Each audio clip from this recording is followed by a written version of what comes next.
Hello everyone, কেমন আছো তোমরা সবাই? আশা করি সবাই খুব ভালো আছো। Welcome back to my channel and welcome back to my another mini blog. বেশ অনেক দিন পর আমি আবার মিনি ব্লগ নিয়ে চলে এসেছি। তো যাই হোক, বিশেষ কিছু কারণবশত কদিন ভিডিও আপলোড করতে পারিনি ইন দ্য সেন্স এডিটই হয়নি। আমার প্রচুর ভিডিও পড়ে আছে যেগুলো আমি এডিট করে উঠতে পারিনি। তো যাই হোক, আজকে ভাবলাম চলো একটা ভিডিও আলটিমেটলি এডিট করে পোস্ট করা যাক।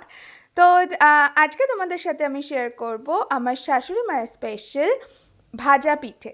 এই ভাজা পিঠেটা আমিও ফার্স্ট টাইম ট্রাই করছি। তো চলো দেখে নেওয়া যাক কীভাবে আমরা ভাজা পিঠে বানিয়েছিলাম। তো ভাজা পিঠের জন্য প্রথমে আমাদেরকে নিয়ে নিতে হবে চালের গুঁড়ো পরিমাণ মতো, তারপরে নিয়ে নিতে হবে সিদ্ধ করা মুগের ডাল। আর মুগের ডালটা ঠান্ডা হতে দিলে চলবে না, মুগের ডালটা গরম গরমই রাখতে হবে। আর তারপরে ভালো করে চালের গুঁড়োর সাথে মিশিয়ে নিতে হবে। আর একদম আটার যেমন ডো করা হয় ঠিক ওরমভাবে আটার ডোয়ের মতন করেই করতে হবে।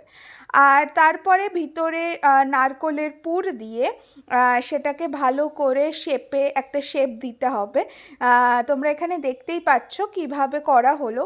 তো আর ইন দ্য মিন টাইম কড়াইতে বেশ খানিকটা সর্ষের তেল গরম করতে দিতে হবে। আর সর্ষের তেলটা দেখতে হবে যাতে ভীষণ গরম হয়। যদি একটু কম গরম হয় তাহলে কিন্তু প্রত্যেকটা এই পিঠে ভেঙে যাবে। তো যাই হোক, আমি দেখলাম সর্ষের তেলটা বেশ অনেকটা গরম হয়ে গেছে। তো আস্তে আস্তে এক এক করে আমি পিঠেগুলো ছেড়ে দিচ্ছি, আর দেখতেই পাচ্ছ। কিন্তু আমি পরে আমার একটা লট করতে গিয়ে যেটা ছেড়ে গেছিলো, যেখানে আমি তেলটা ঠান্ডা তেলের মধ্যেই দিয়ে দিয়েছিলাম। তো এটা ভীষণভাবে খেয়াল রাখতে হবে তেলটা যাতে ঠান্ডা না হয়। তো এরমভাবে এক এক করে ভেজে নিতে হবে। আর যেটা মানে একদম লাল লাল করে ভেজে নিতে হবে, তোমরা দেখতেই পাবে। আর বেশি নাড়ানাড়ি করার দরকার নেই, জাস্ট কিছুক্ষণ পরে একটু উল্টে দিলেই হবে। ওকে, বাই।